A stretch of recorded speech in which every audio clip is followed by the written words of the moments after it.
Welcome back to the Double Egg. I'm one half of the show, Hey Job Picks. The other half of the show, the Parlay.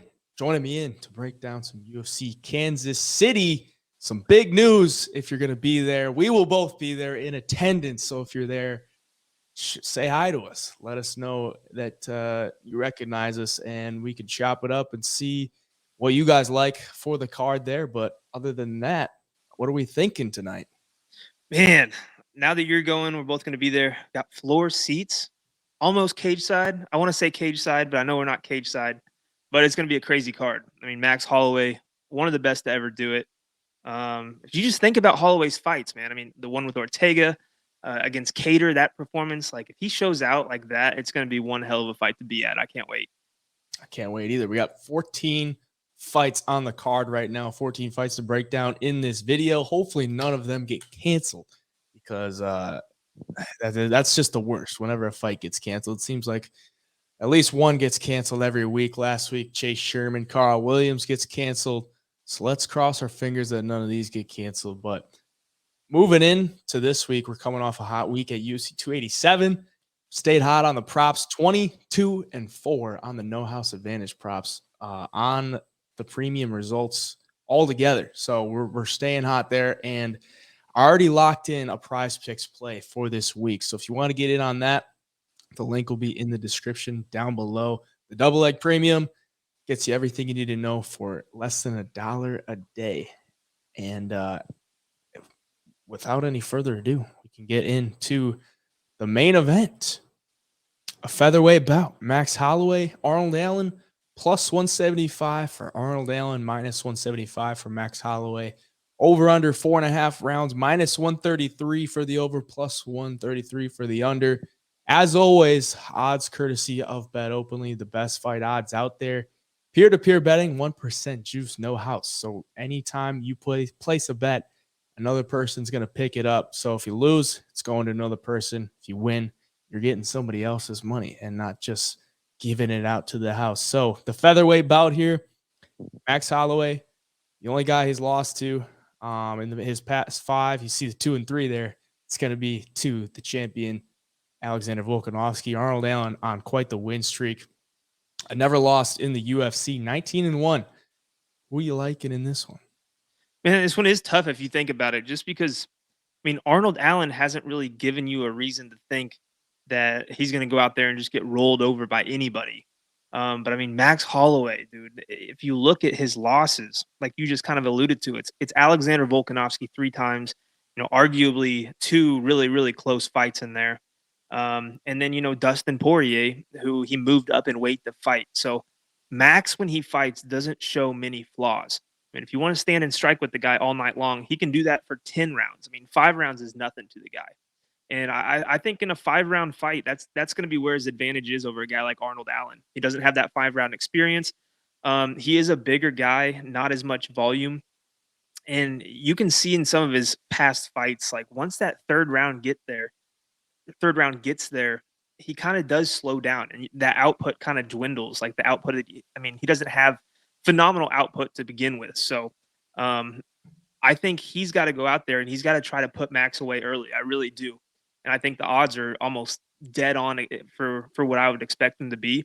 Max being, almost a 2-1 favorite for that reason alone. I mean, Max's boxing, we've seen time and time again. He can hang with everybody. He puts together those combinations beautifully. Head movement, footwork. I mean, he checks all the boxes. And if you want to go out there and take him down, I mean, the guy's got a phenomenal takedown defense. And I'm guessing, I mean, we don't see it hardly ever, but if you took Max Holloway and put him on the ground, he's going to be pretty slick. I think he'd surprise a ton of people what he could do on the ground, but his fights never get there because he's good at keeping people on the feet. He's good at making people engage in his game. And I don't see it being any different in this one. I think Arnold Allen might come out and, land some good shots in that first round and a half. But I think Max Holloway puts on a clinic from rounds halfway through the second round to the 5th round. I think it's a clinic. It's all Max Holloway. I like this fight to go the distance. I like Max Holloway to win a decision, and I'm going to ride with it. Yeah, I like it too. I mean, you look at the resume of Max Holloway, it's really tough to not take him at this price. He's only 31.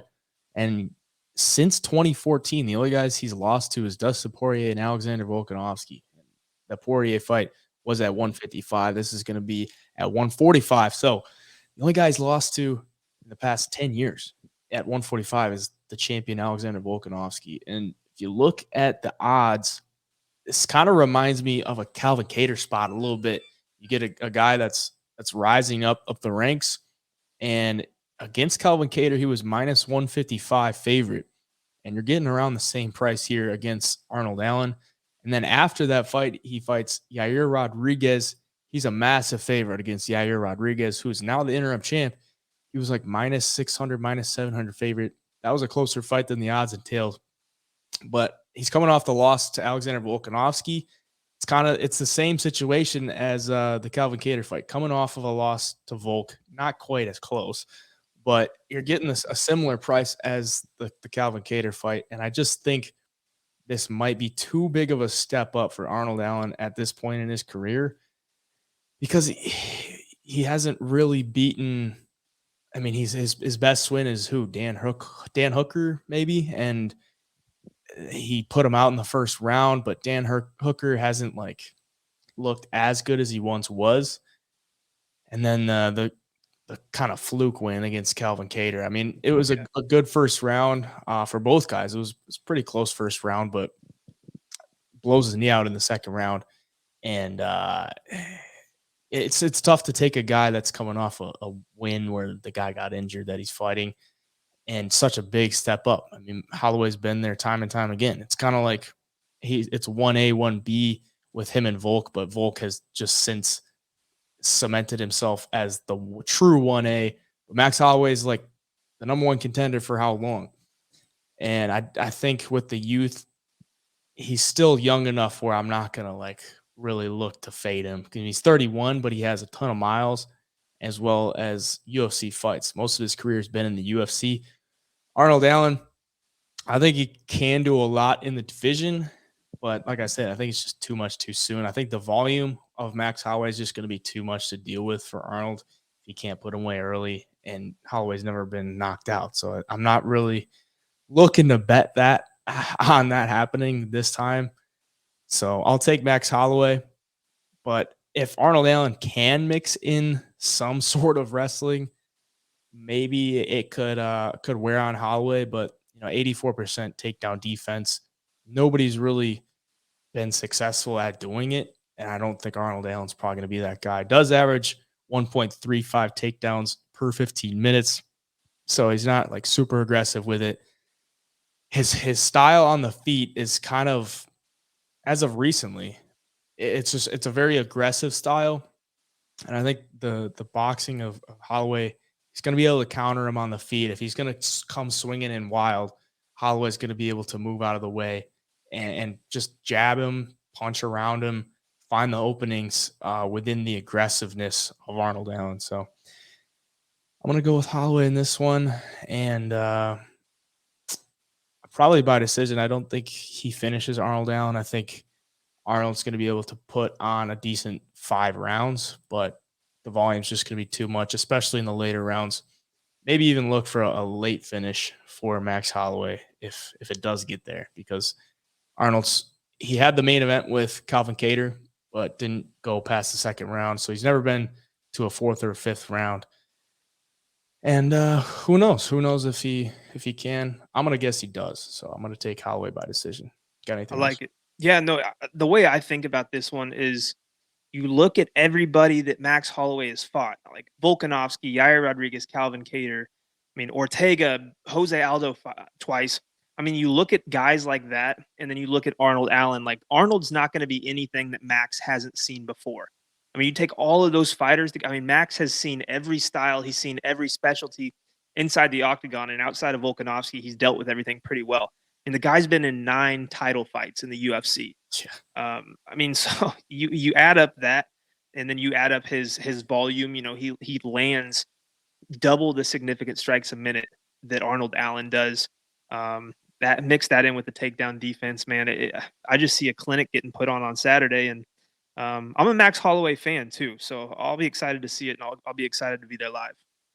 Yeah, I'm honestly surprised by the price, because it seems to me like the books are maybe thinking like maybe this is where Holloway shows some signs of age or like some signs of wear just based off the price. Because, I mean, Holloway's been pretty respected.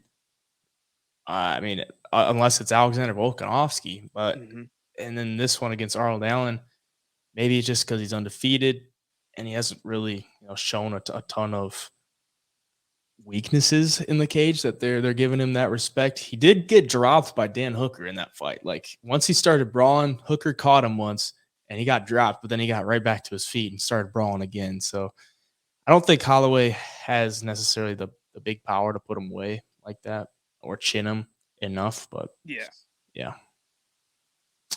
Co-main event, featherweight bout as well. Edson Barboza plus 168 for Barboza, minus 168 for Billy Q.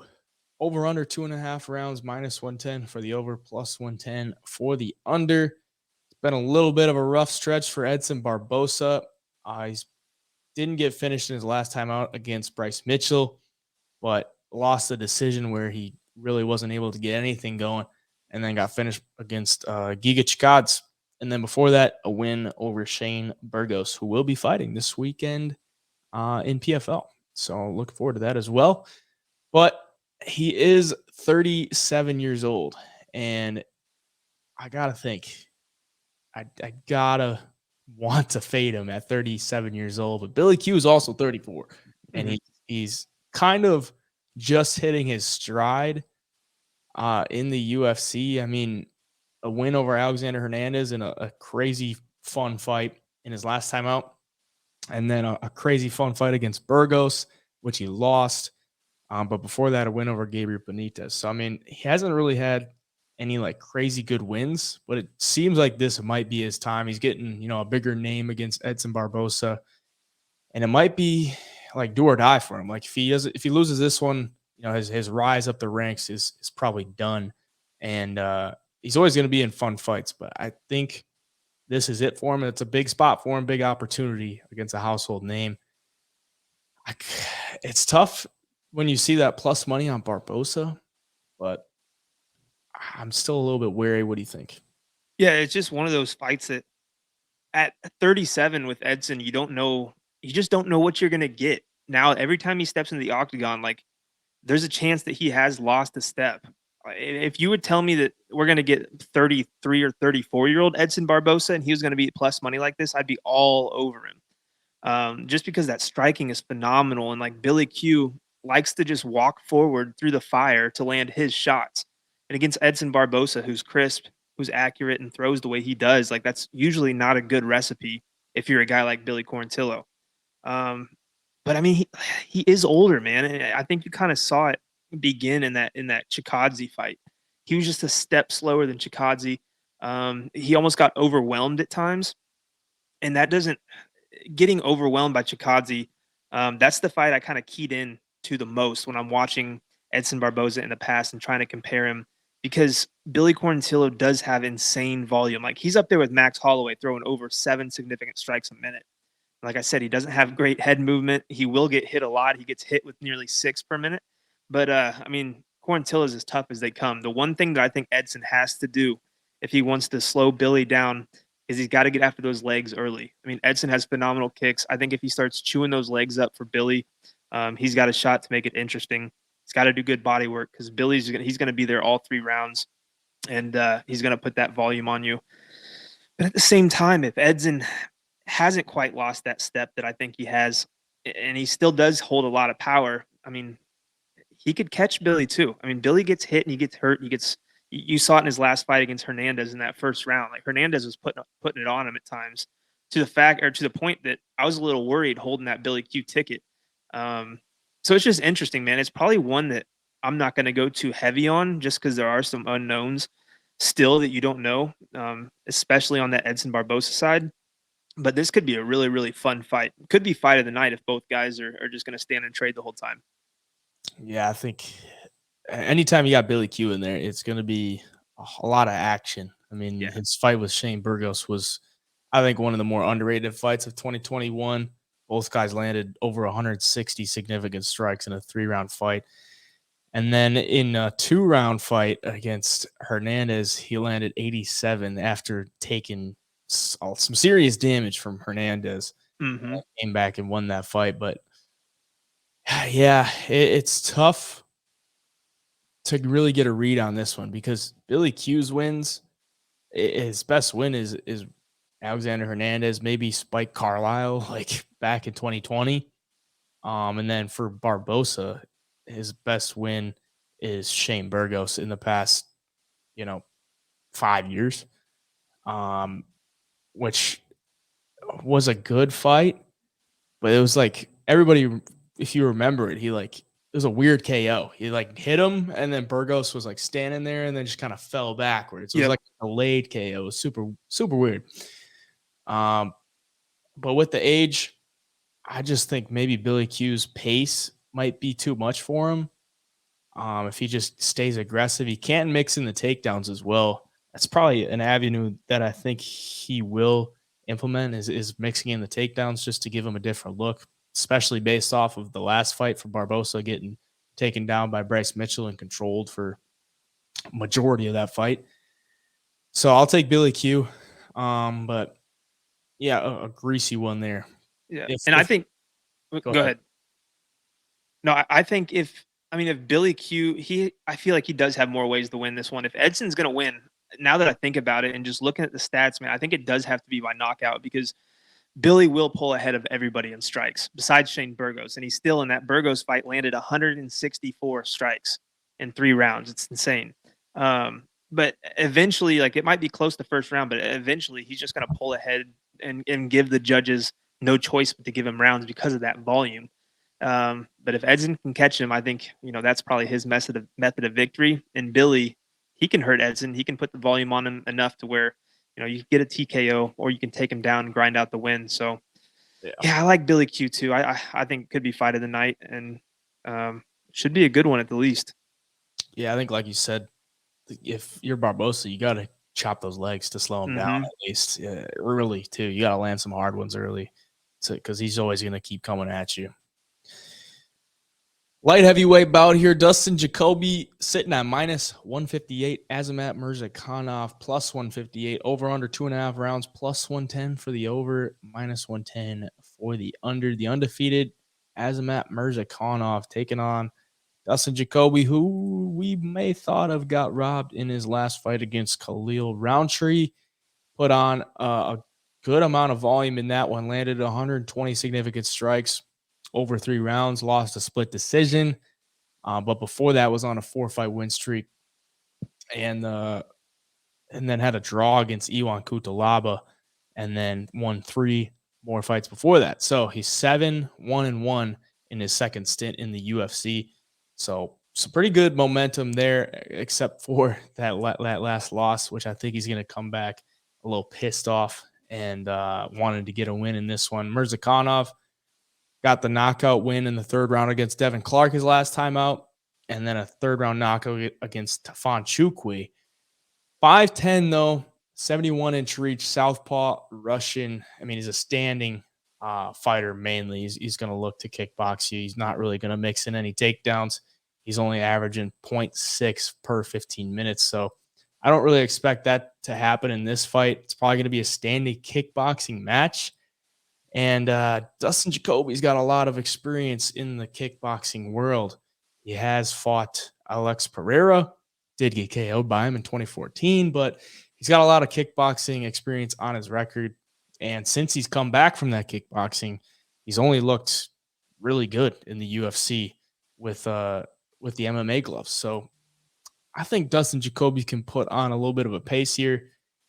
Rack up the volume, stay at range is going to be much bigger. He's got a 5-inch reach advantage, and I think he can get it done probably by decision. I see him coming in with a smart game plan and trying to avoid that left hand of Murzakanov because he is a southpaw, and that power left hand is something that you don't want to mess around with. So I could see him chipping away at the legs, sticking the jab out there, and just racking up the points.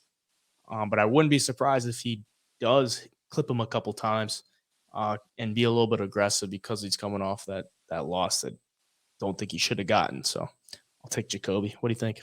Yeah, no, and I'm going to be biased in this because It's your Jacoby's boy. one of my favorite fighters. But man, he's got to stay away from that left hand, and I think he will. If you look at Murzakanov's 3 fights in the UFC, or 1 in Dana White's Contender Series and 2 in the UFC, he's won them all by knockout. It's all guys that are similar to his size and height, and he's been able to find that reach or that distance. But I mean, Jacoby, he's not just 6'3", but he's long too. I mean, long legs, long arms, and he is a pure kickboxer. So he knows how to gauge that distance. He's good with his kicks. He's good at that front kick to kind of keep you off of him. And he'll triple up that jab too. I mean, he'll jab you all night long just to keep you honest and keep you at the distance that he wants to. He does a lot of hand fighting too, which I think just frustrates his opponents. And I see him getting to Murzakanov as the fight goes on, just with the volume and just those peppering shots alone. I mean, Jacoby's got KO power, but he doesn't just unleash shots and take risks. I mean, he's super calculated when he fights. I mean, it's like almost like he's playing chess with his striking in there. But coming off of the loss that he believes he won against Roundtree, a lot of people think he won as well. I mean, I think it was a close fight.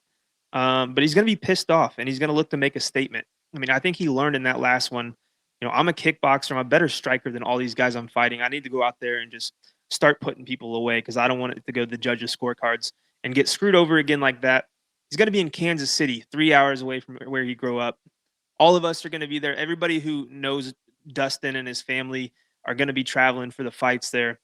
It's basically a home field advantage for him. I think that's going to play into his motivation and drive to get the win here. And this is a huge step up for Murzakanov, in my opinion. I mean, Jacoby doesn't have, he had 1 stint in the UFC back in 2012, lost a couple of fights, worked his way back, and he's kind of been on a tear. So I think he gets it done. He's just got to stay away from that left hand.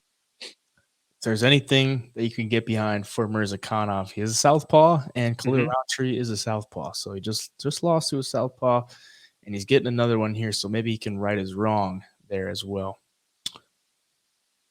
Another light heavyweight bout here. Iwan Cutelaba sitting at minus 120. Tanner Boser coming down from heavyweight, plus 120.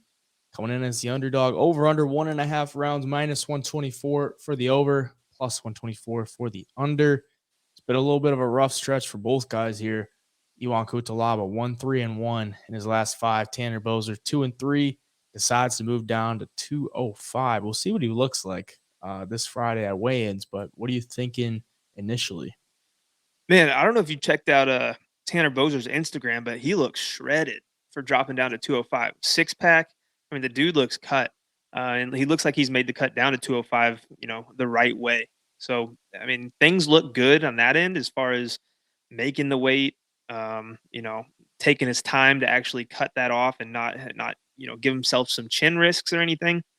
And then Cutelaba, man, I don't know about you, but he might be the most frustrating fighter to watch, especially if you're backing him or have something on him, because he goes out there against Ryan Spann, gets submitted in the first round, and just kind of, put himself in that position. And you think he's a good enough grappler and wrestler that you don't leave your neck exposed, but he does. And then Johnny Walker, he gets submitted. He gets KO'd by Kennedy. And he actually fought Justin Jacoby too, where he landed 8 takedowns in the first round, which is insane. And that fight went to a draw. But Cutelaba is a guy who looks skilled, can hit with power, can wrestle. He's got submissions on his record, but the fight IQ is it's lacking so hard that I find myself, very hesitant to take him against anybody. And Tanner Boser is going to be a stronger guy. He's probably not going to be as easy to take down as some of these other 205ers.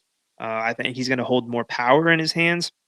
He's got decent volume for a heavyweight. I think that's only going to get better at 205. If it does go to the ground too, I think he's strong enough and he's decent enough on the ground where he'll be able to work himself back up to the feet. And I think we all know that Cutelaba but he gasses after that first round. So I think if Boser can survive that initial onslaught in the first, I think he's just got to stay patient, not gas out himself. And as the fight goes on, I think he could find a late round TKO. Yeah, I just checked out Tanner Boser's Instagram. He looks pretty good. I will say that. I mean, he was a smaller heavyweight. If we look at his last fight against Rodrigo Nascimento, he really just lost that fight on the ground. He just got taken down and would get controlled. Gave up 8 minutes of control time in a 3-round fight and lost that one. So after that one, he probably looked at himself and is like, if I just go on a diet a little bit and get shredded a little bit, I can go down to 205 and my size is going to be a little bit better there. 6'2" compared to Cutelaba, who is 6'1". And I'm looking at Cutelaba. He's only 29 years old, which seems crazy because he's got 14 UFC fights. Mm-hmm. And I don't know, maybe that's something to get behind. Maybe he's still improving and the fight IQ might come to him a little bit later, but he's 14 UFC fights in and it doesn't seem like it's getting any better. But yeah, he just shoots a ton of takedowns, averages 4.7 takedowns per 15 minutes. And that's probably what I would assume he's going to do in this one because Tanner Boser has showed in his past couple fights against Alir Latifi as well. If you take him down, like you can control him. Granted, that is at heavyweight. This is going to be a light heavyweight, so the boys are a little bit smaller. Can't just lay on them. But it's like such a greasy fight, man. Like I look at these odds, they're basically, minus 120 for Cutelaba and then plus 120 for Boser. So it's close to a pickup. And I don't know, I don't think Boser is going to have any problems making 205 because he used to weigh in at like not even. Let's look at what he weighed. I think it was like 229. 230. Yeah, 229 or something in his last fight. So it's pretty easy to get down to 205 if you're only 230. Just diet for a little bit and then cut the weight. So I don't think that's going to be too big of an issue making the weight. I don't think it's going to play too big of a factor, but I'm interested to see what he does because I always thought Tanner Boser could do a little bit better, especially at heavyweight, but he just never really put it together.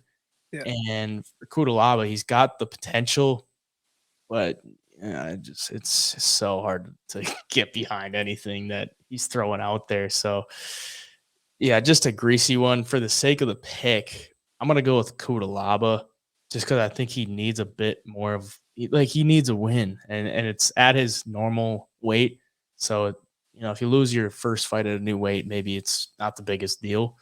But Cutelaba 1-3-1 in his last 5. His only win is to Devin Clark. Yeah. So, kind of reminds me of the Kelvin Gastelum situation. He's 1-6 in his last fights. And then all of a sudden he's going to come out there and everybody's going to be betting on Tanner Boser. And then he's going to look like, a brand new guy. And he got it figured out finally. And then just absolutely break everybody's hearts. But obviously, Jan Cutelaba is not Kevin Gastelum. But, at the same time, man, you look at who Cutelaba is losing to. It's Glover Teixeira, Magomed Ankalaev, Dustin Jacoby, Ryan Spann, Johnny Walker. Those are some names. He's not fighting bums at all. Yeah, it's a lot better competition than Tanner Boser, so I think he should probably win this one. And I'll take him for the pick. Bantamweight bout here. Pedro Munhoz coming in at plus 190 against Chris Gutierrez, minus 190 there. Over under 2.5 rounds, minus 197 for the over, plus 197 for the under. Pedro Munhoz coming off the no contest against Sean O'Malley, where he had he got his eye poked. And if you didn't think it was an eye poke, he had to provide the medical documents saying he had that scratched retina or cornea or whatever, something in his eye. He provided some form of proof. But he's coming in this one, I think, a little bit undervalued because he's been fighting at the top of the division for the longest time. Since 2019 when he beat Cody Garbrandt and then fought Algeo, Frankie Edgar, Jimmy Rivera, Jose Aldo, Dominic Cruz, and then Sean O'Malley. So, he's fighting, all top 10 guys in the bantamweight division, at least at the time. And then Chris Gutierrez is coming in this one as a near 2-1 favorite. And his last win is against Frankie Edgar, who then retired. And then before that, Dana Bakari. And I know he's winning these fights. His only loss in the UFC is Jaime Barcelos in his debut. Other than that, he's won every fight. Did fight to a draw against Cody Durden. So he's winning, but his wins aren't as impressive. That I think like the competition just doesn't stack up against Pedro Munhoz's competition. So I think this is a bit of a step up. I don't like him at that big of a favorite. I think he's probably the better mixed martial artist at this point in their career because Pedro Munhoz is what, 37, 36? Yeah, 36. He's never been finished though. And if this goes to decision, I gotta say I want the underdog ticket because that's probably where I see this one going. 2 decision. Both guys are fairly durable. I don't think Pedro Munhoz puts him out, and I don't think Chris Gutierrez is going to be the first guy to put Pedro Munhoz out. He could, because maybe that chin is time to crack.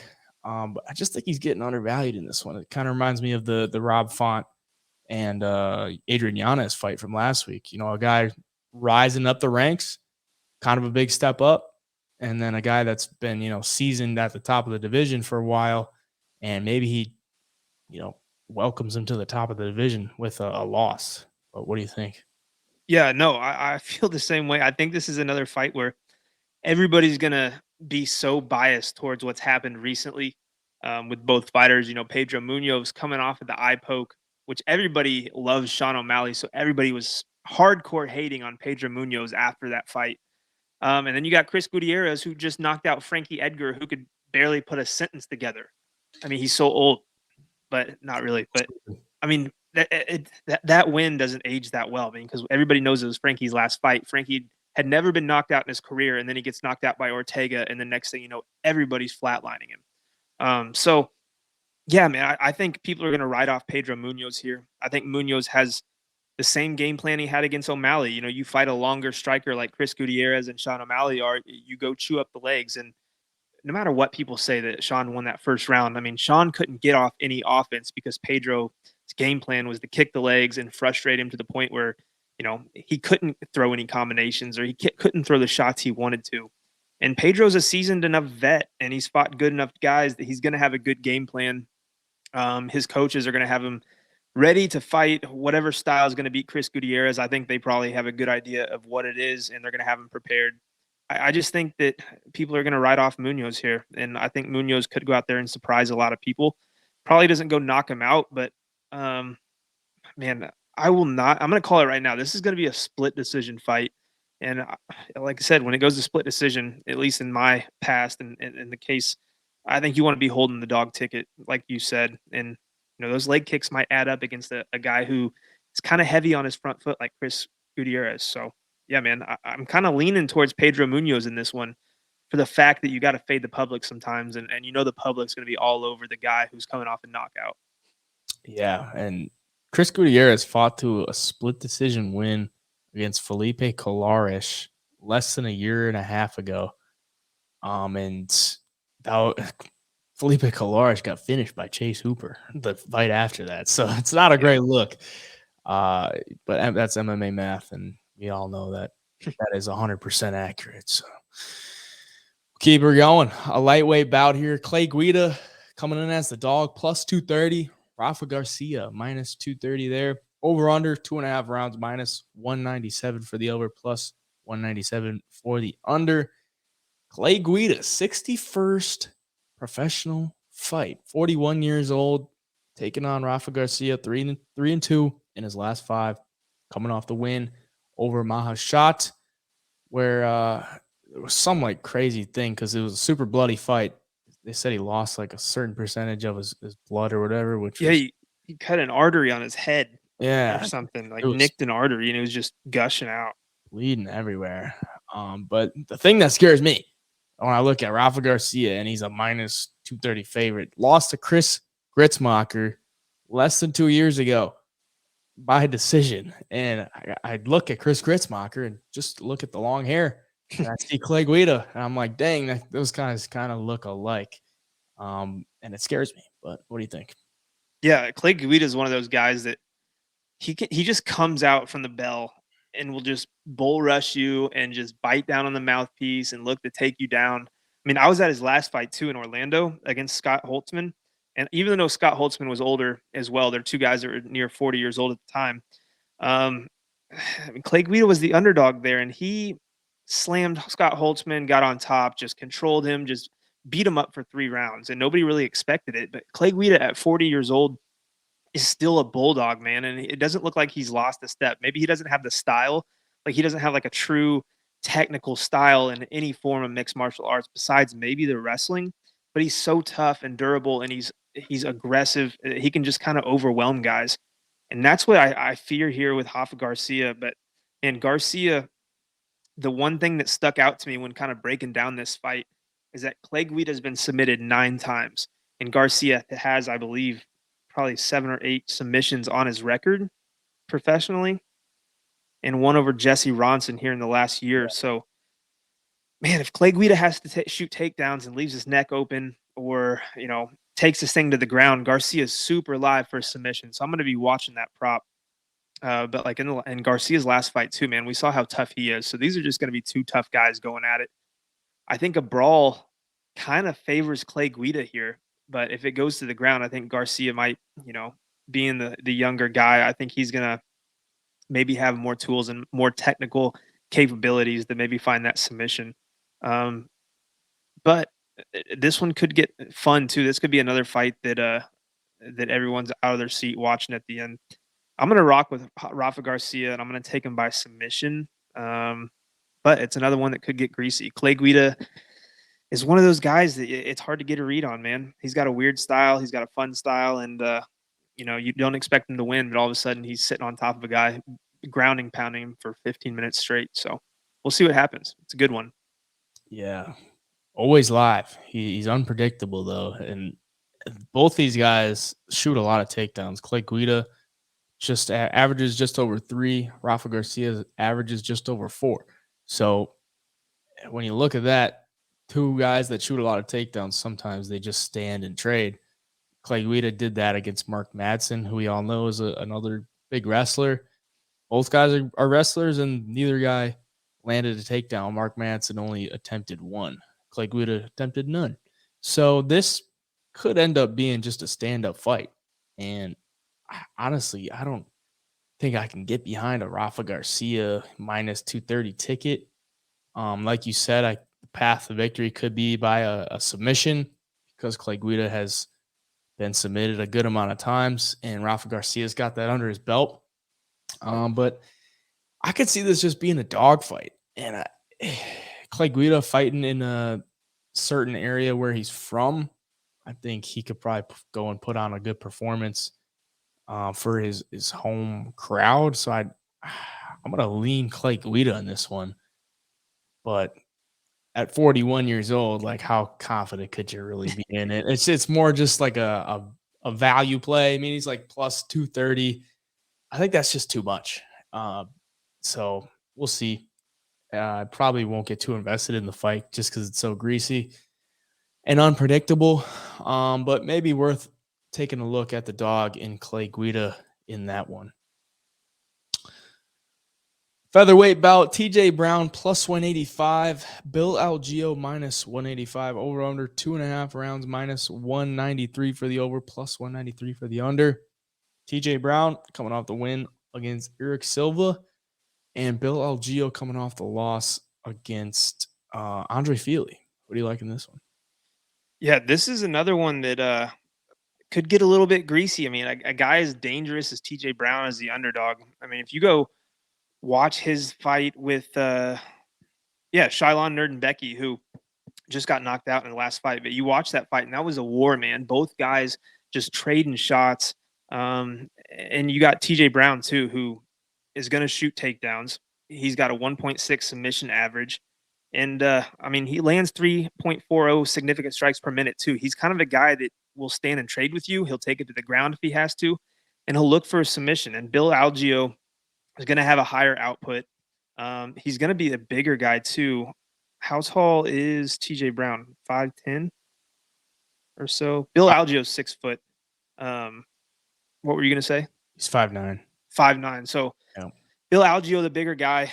I do like the volume of Algeo. He throws near 6 significant strikes per minute. The one thing that really jumps off the page to me, though, is that takedown defense of Algeo being 55% when you got a guy like TJ Brown who averages near 4 takedowns a fight. So that could be a path for TJ Brown to at least make it interesting. If he gets in a firefight, lands some big shots, and then, uses those takedowns maybe at the end of the rounds so he doesn't gas out, try to steal some rounds. I think that's a path that he could potentially use to try to steal a win here. Um, at the price, though, I just can't, right now at least, I can't get behind Bill Algeo. I just, TJ Brown just seems way too dangerous here for me. As far as betting it, I'm kind of lost on which side to go with right now. It's just TJ Brown. There's a bunch of risks to betting on him, and I can't get behind either guy right now. For the sake of the pick, I'm going to go with the more dangerous guy in my opinion, which is TJ Brown. But who are you going to go with here? Yeah, I think if it's a stand-up battle, like it's Bill Algeo all day. Because TJ Brown, not like the most crisp striking, and he kind of leaves himself open on the feet in a lot of ways. He just kind of like a brawler. He makes the fight Mm-hmm. dirty, and that's where I think he can have a lot of success in this one if he is able to implement it. Just mixing the takedowns. Basically, just don't let Algeo get comfortable on the feet, because if it's there, I think he just probably picks him apart with the volume and with the length as well.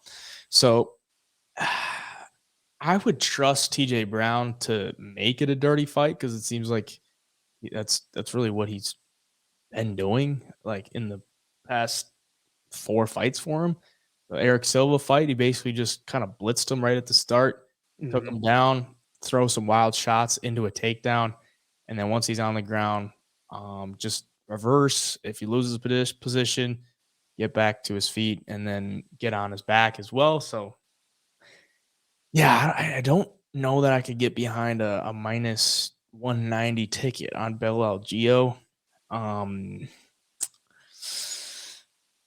for TJ Brown, though, it's also like there's not a ton to get behind. I just think TJ Brown is going to make it a dirty fight. And I think the value is more on TJ Brown. At plus 190, he is fighting in the area that he is from as well. So, I mean, he's getting kind of a home fight there. He's 3-3 in the UFC.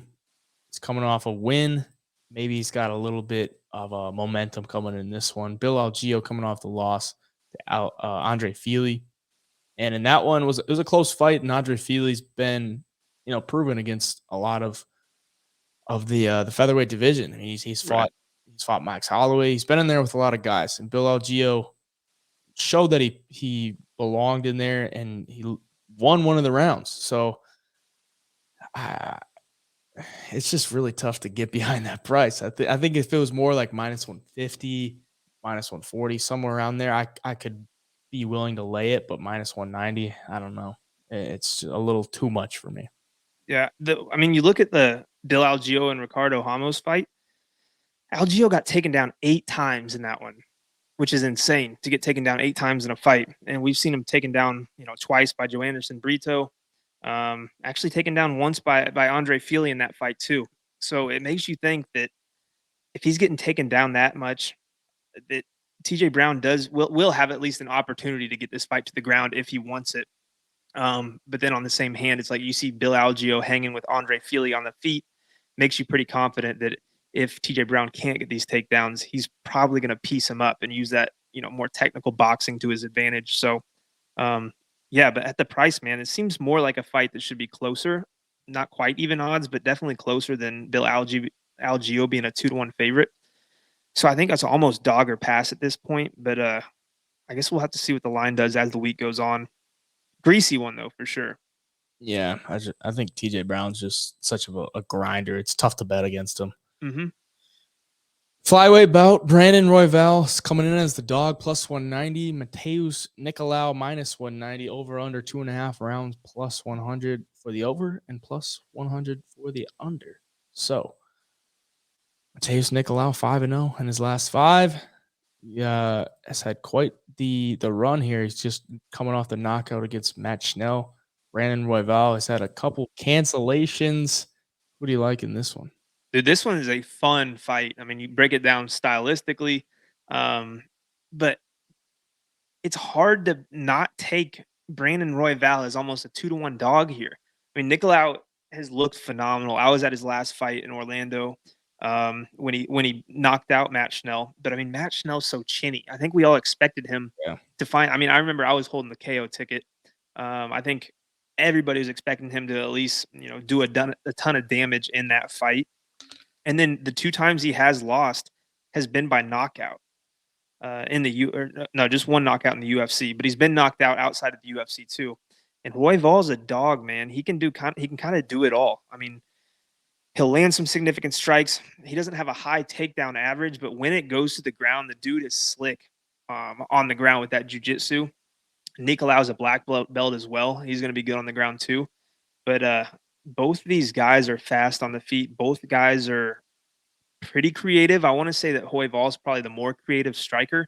He's going to throw more flashy shots, cut better angles. But on the opposite end with Nicolau, his footwork's amazing. His head movement is great. He makes it super hard to hit him. But I mean, it showed that if you can find the chin, you can knock him out.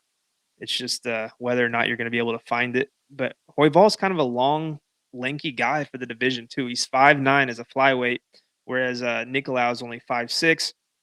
I think Nicolau's got a 66-inch reach. Royval's 68. Royval's also a southpaw. I just see if anybody's going to give Nicolau problems at this level in the flyweight division, it's a guy like Royval. I think he probably runs through everybody else until he gets up to the Pantojas and the Morenos and Figueiredos and such. But a guy like Brandon Royval is super dangerous, especially for Nicolau. So I think this could be a closer fight than the odds are leading on. If it goes to the ground, you're going to see straight up class. I mean, these two could look like the highest level jiu-jitsu you're going to see in the UFC if these guys are rolling around on the ground together. And I can't wait for it, man. For the pick, I'm going to ride with the dog again. I'm going to say Brandon Royval pulls off the upset. Yeah, I'm kind of on the same page, but I'm not quite as confident. I mean, Mateus, I think this is a tough matchup for Mateus Nicolau because Brandon Royval, nicknamed Raw Dog, he's gonna just throw a bunch of chaos at you. And what Nicolau likes to do is kind of just stay patient, stay to the outside, and then pick his shots. And when he throws, he's gonna throw pretty hard, and he's very accurate. And he's done that his past couple fights where he's knocked down David Dvorak once, knocked down Matt Schnell twice, and knocked him out.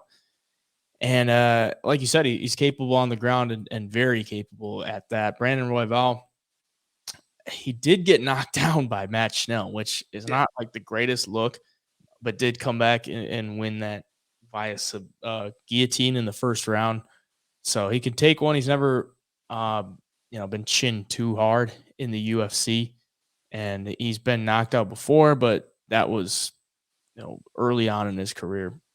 And it was not really knocked out. It was against Brandon Moreno, and it was an injury to his shoulder. So I don't think he's going to get completely knocked out, but if he takes enough of those from Nicolau, it's going to be the end for him because he's super accurate. He's got great power, and he's super fast. Like, you watch these guys, the flyweights, it's crazy to see how fast that they can move and how fast they can make reads.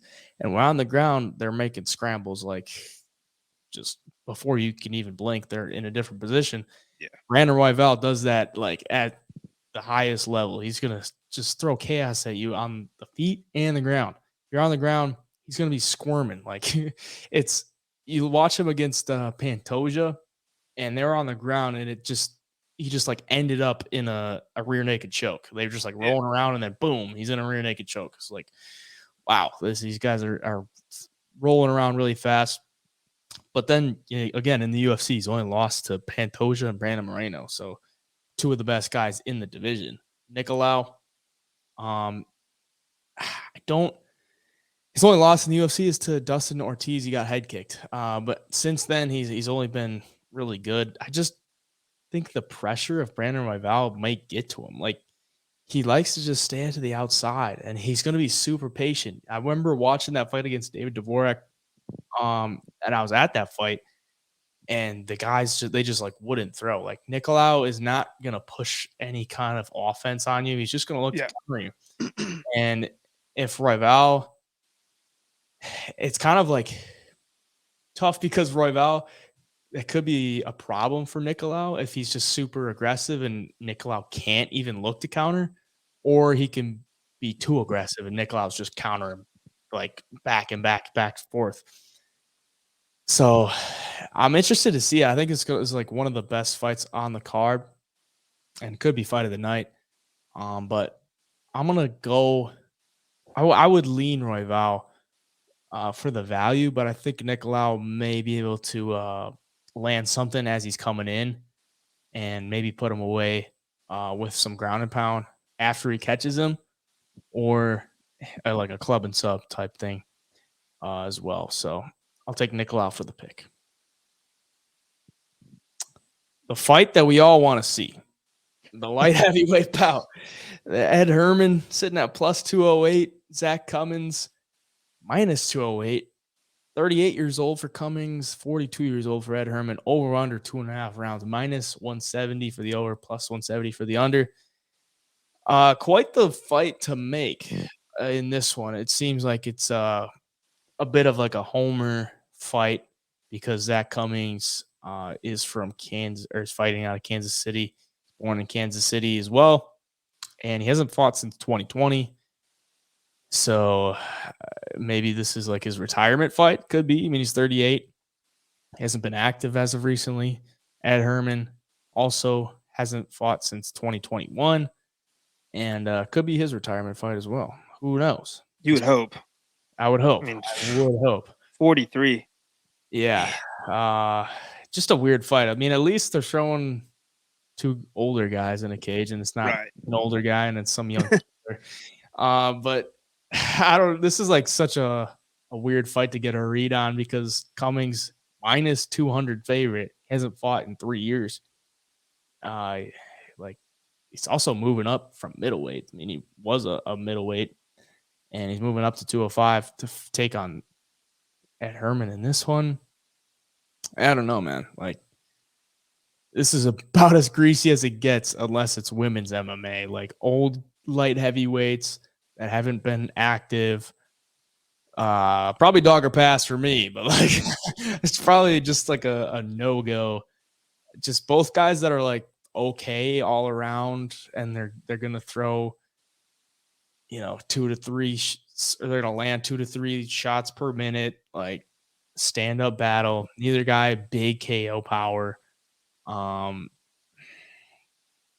Maybe Ed Herman has some type of advantage on the ground. I don't know, but I just don't see it really going anywhere that I want it to be. Like I don't see any reads in this fight that I could get behind because both guys haven't been active and they're old. It's like who really knows? Maybe you have something that I don't, but I'll let you go. No, I just think Ed Herman is kind of lost a step, and it was really evident in the Alonzo Menifield's fight. I mean, Alonzo Menifield, younger fighter, powerful, but he threw twice the amount or landed twice the amount of significant strikes in that fight. I was surprised he didn't put away Ed Herman, went all the way to decision. So I guess props to Ed for being that tough. But I mean, you break down the stats of this fight, everything's pretty even between the two. I mean, I think offensive wrestling is going to go to Ed Herman in the submission game. He's probably, at the end of the day, he's probably better than Zach Cummings, but Zach Cummings submitted Trevin Giles just a couple of years ago. He's coming off of a win to Alessio De Chirico, who's not even in the UFC anymore because he retired. But man, I just can't. If you're betting on this fight, like you got to call the Gamblers Hotline on this one. I mean, we gotta bet on it because we're gonna be there. So yeah, we got to bet on every fight since we're gonna be there. But yeah, I think this is honestly you got to go with the younger guy. But at the odds, it's like, man, it's hard to trust anything here. Maybe Ed Herman, this fight goes to the ground and he just uses that strength and experience to find some kind of submission win. But I feel like he's going to get tired after the first round. If Zach Cummings is smart, make him work the first round. Don't, use all your energy trying to get up if he takes you down. And I don't know, man. It's just such a, I don't want to say boring fight, but it's a fight that it's just tough to get excited for. I mean, I'm excited for all these fights since we're going to be there, but betting wise, I don't know. It's kind of like flip a coin and where it lands. And this one. Yeah, it's gonna be It's a greasy. real Yeah. treat to watch in person.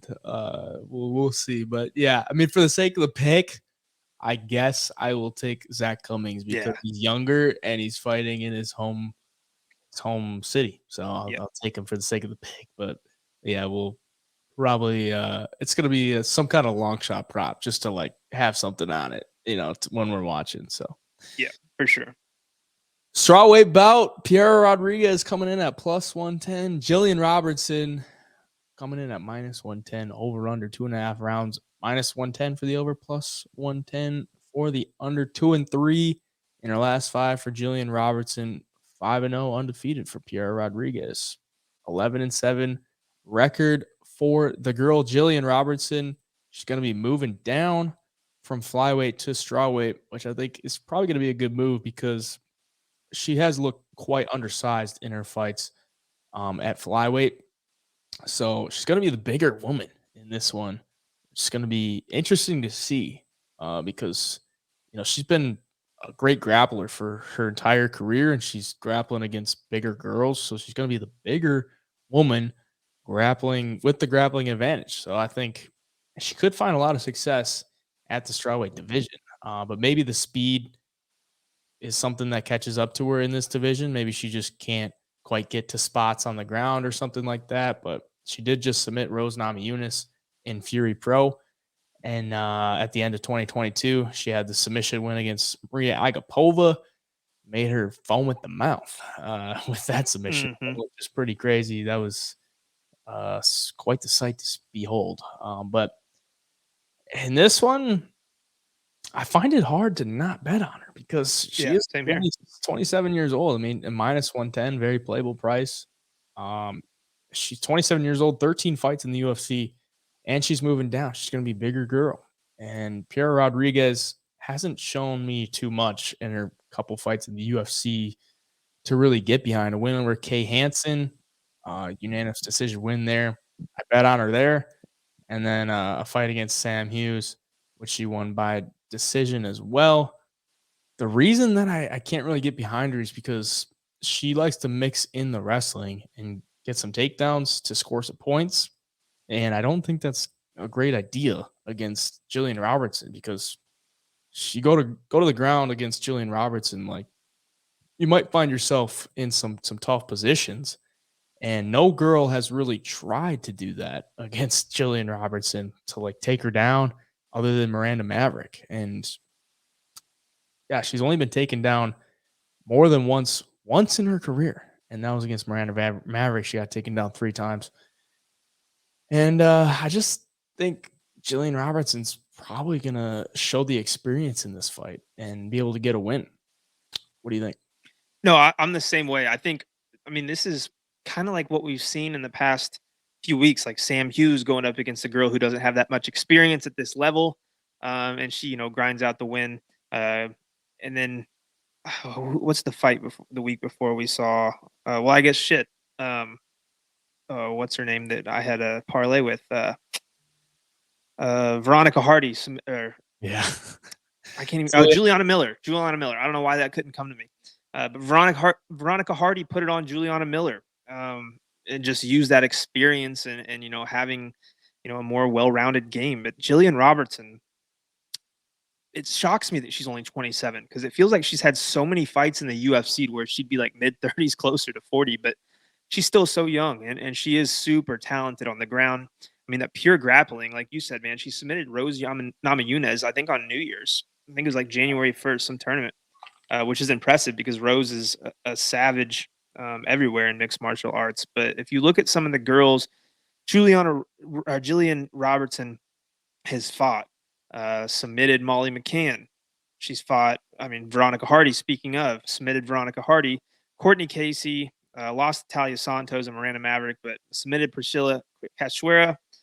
And like you mentioned, the foaming of the mouth of Maria Agapova. I think that choke was maybe in just a tad too long. But if Piera wants to take this thing to the ground, I mean, Jillian Robertson is a submission threat from her back.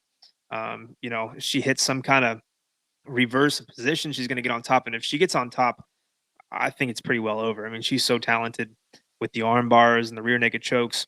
So anywhere this fight goes, man, I think it's Jillian Robertson. I just at this price, I think you have to take her. I mean, being minus 110, I think it's a no brainer. And I think as the fight gets closer to, you'll see her start inching further towards minus 130, minus 140. Because man, in women's MMA, you always take that more experienced girl compared to a fighter who only has a few fights in the UFC, and they're coming against Machado and Kay Hansen. Um, yeah, and Sam Hughes. I mean, I don't know. This thing just jumps off the page at me that Jillian Robertson's the play, and it's a good play this week. Yeah, that's what I'm thinking too.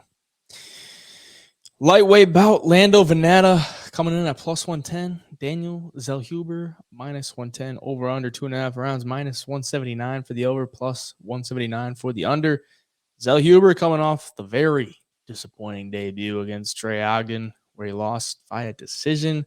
Lando Vannata, in his last time out, got his shorts ripped off of him against Charles Jourdain when he got guillotined.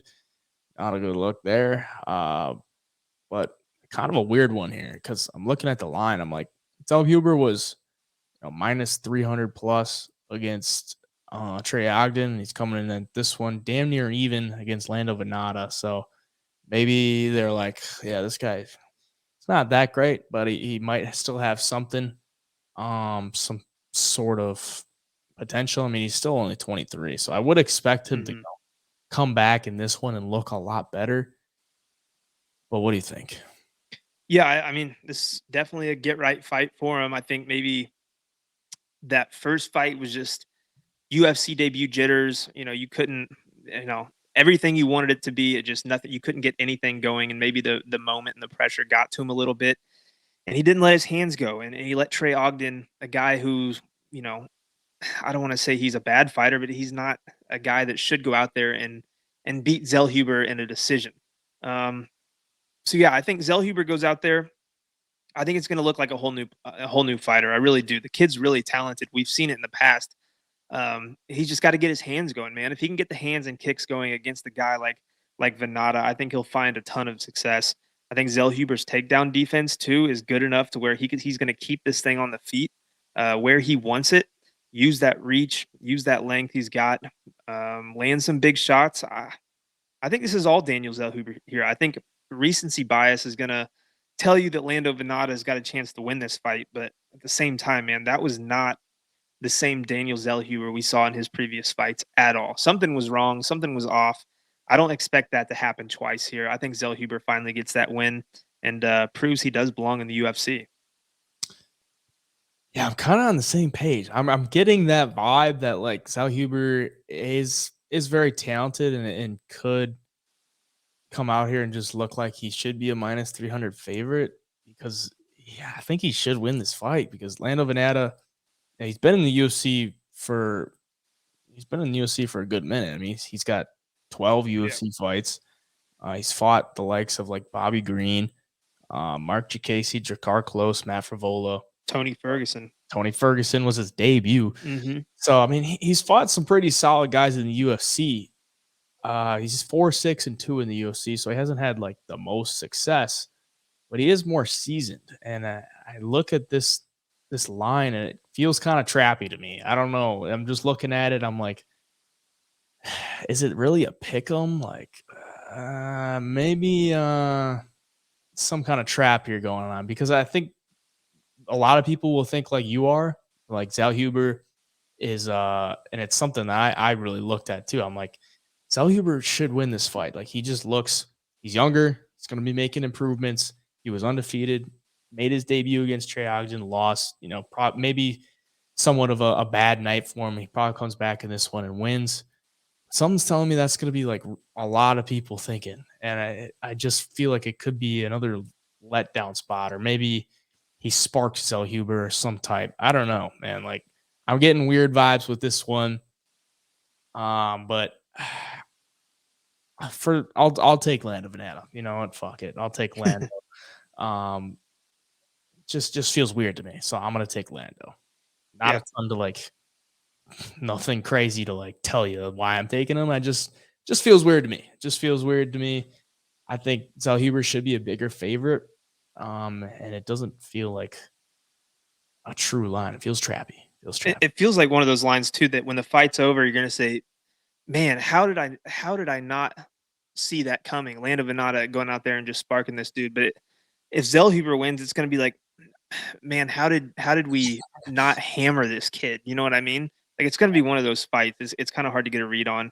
I'll be interested to see where the money comes in at the end of the week and what the line does with that. Because if a ton of money's coming in on Vannata and he's not, moving towards that favorite, I don't know, man. It does feel sketchy. It's going to be interesting to see though as the week goes on. It's one of those that I'm not going to touch anything yet until maybe after weigh-ins, until maybe morning of type situation. But yeah, it's one of those you got to wait and see what that line does. Yeah, and we'll keep an eye on it as the week goes on. It's kind of like what we touched on last week. It's like as the week went on, we kind of got a weird feeling about like Chris Curtis and a couple other guys. I forget what the other one was, but you just get that feeling. Font and Yanez. Yeah, Font and Yanez, that's what it was. You just get that feeling like maybe this isn't really what it's all cracked up to be, and maybe the other guys, the value play. So yeah, we'll keep an eye on it. And ultimately the final decision gets made in the premium place. So get on those.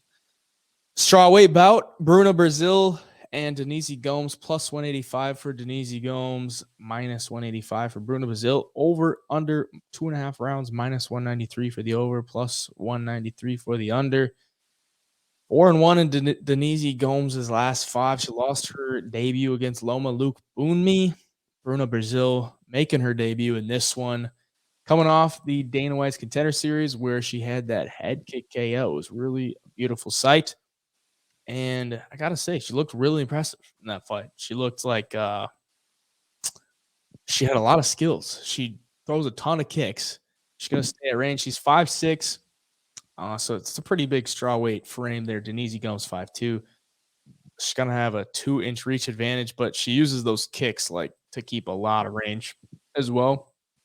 And she mixes it up a lot. 4 strikes landed per minute, and she only absorbs 1.99, so just about 2 there.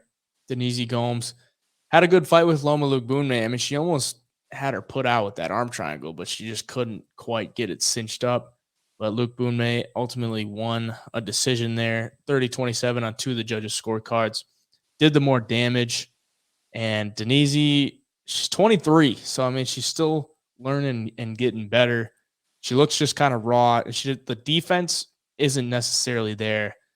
She got like a Muay Thai style foundation, and when she fought Loma just kind of put it on her when she was on the feet, and it turned into somewhat of a grappling match. And Denise showed like she had some solid grappling, but just would lose position. And Loma is nothing like to write home about as far as a grappler, and she was able to beat her to positions. For Bruna, her nickname is the Special One. So, I mean, she's got a lot of hype coming in. She's 29 years old.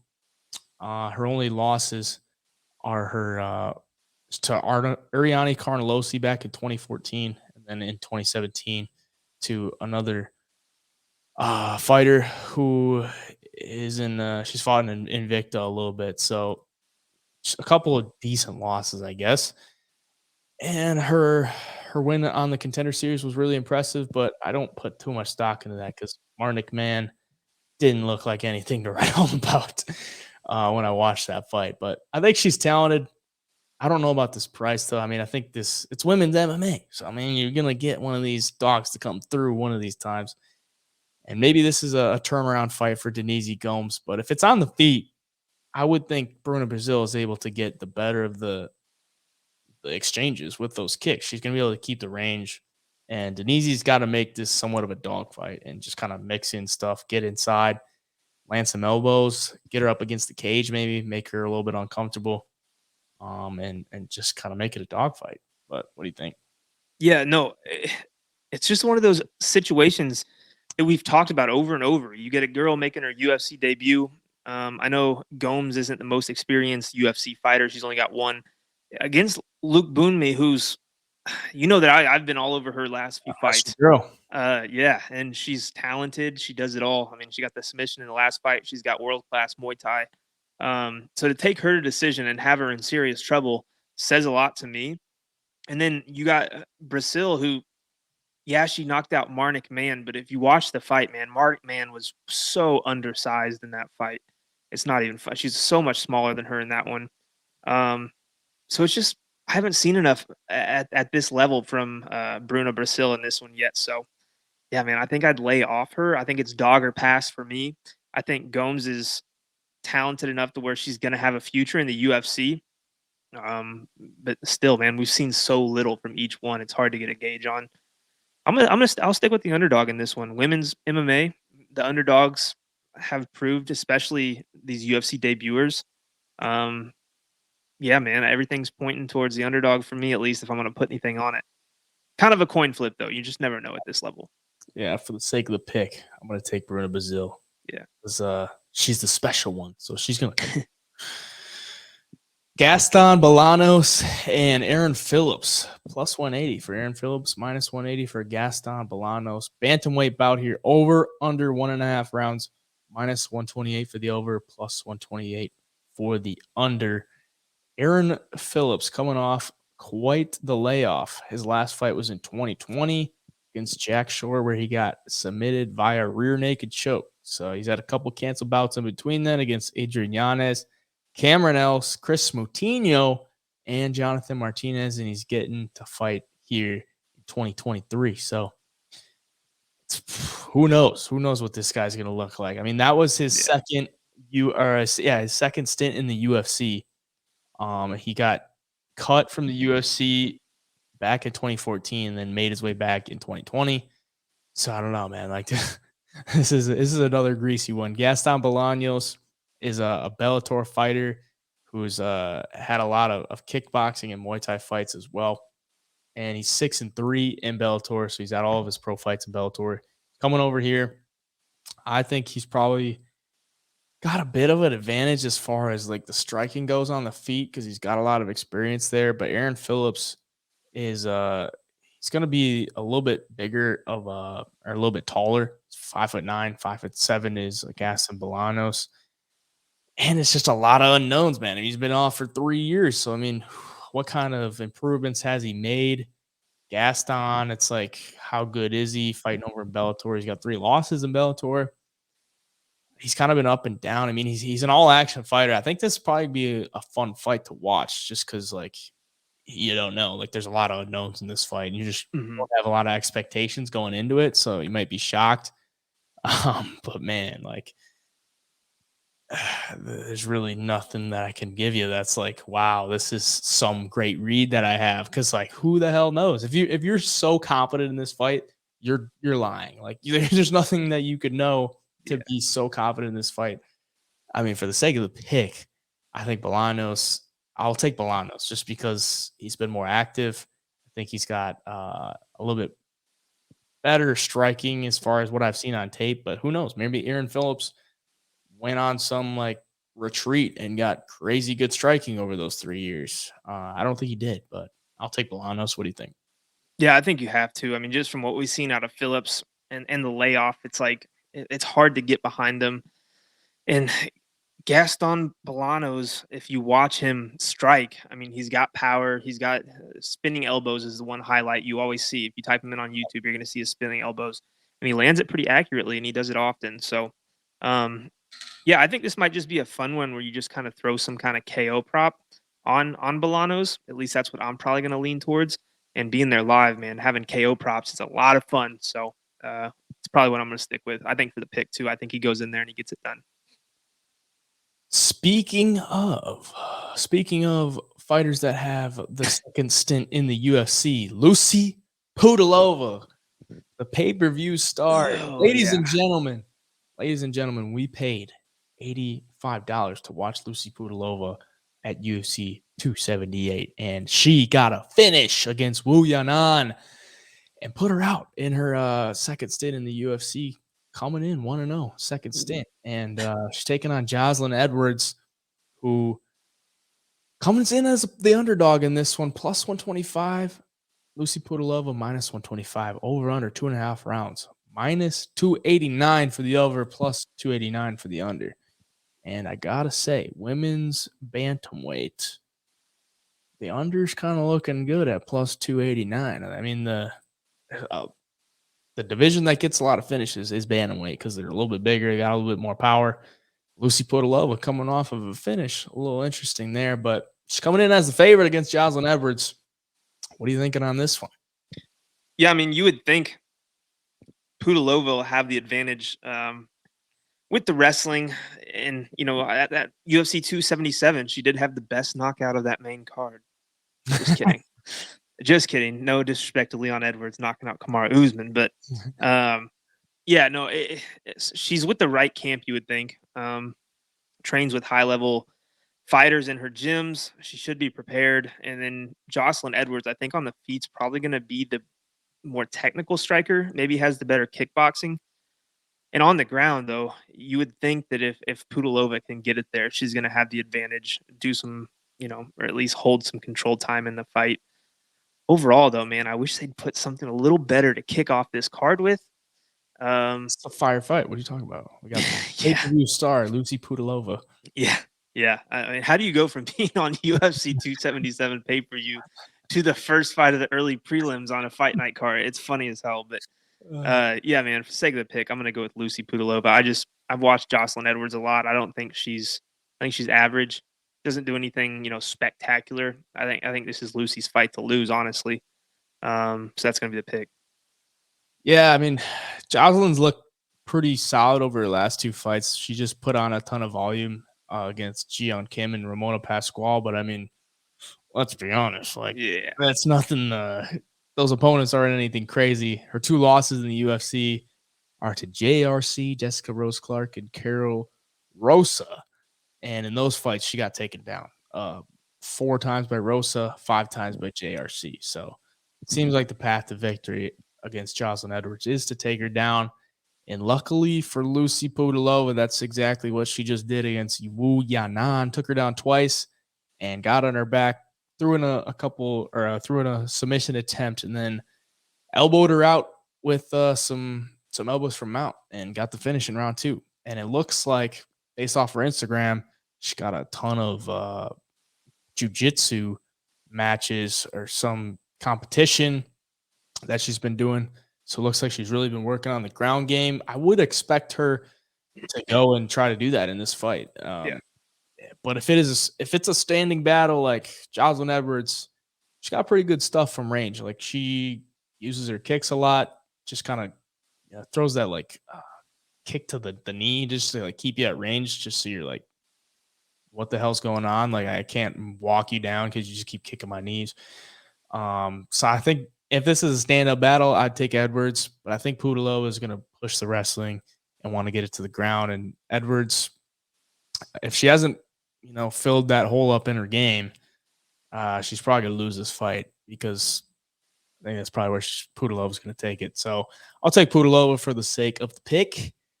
But it's women's MMA, man. It's women's MMA. And I'm going to go with the pay-per-view star. Let's go. That's it for this card. That's 14 fights. And looking forward to seeing all of them, even that pay-per-view star, Lucy Pudilova, in the one that kick off the card. So if you want to get our picks for UFC Kansas City, the link will be in the description down below. You can get the picks when they're live. If you just want this card, $9.99. If you want the full premium membership, $19.99 for the full month, less than $1 a day there. Gets you all of our picks and all the information that we use to make our picks. So that is it for this video. Like I said, we'll be there in attendance. So if you're watching this video and you want to say hi to us, if you see us, say hi, and we'll talk to you a little bit and then get your take on the card as well. But if you're watching here on YouTube, drop a subscription and drop a like down below. Drop a comment if you got any plays, any leans going into UFC Kansas City. At the Double Egg on all the social medias, at HeyJai Picks on the medias. For me, where can they find you? TikTok at The Parlay, Instagram and Twitter, The Parlay_media, and YouTube, The Parlay MMA. All right. Till then, we'll see you with some recap for UFC Kansas City. The Double Egg signing off.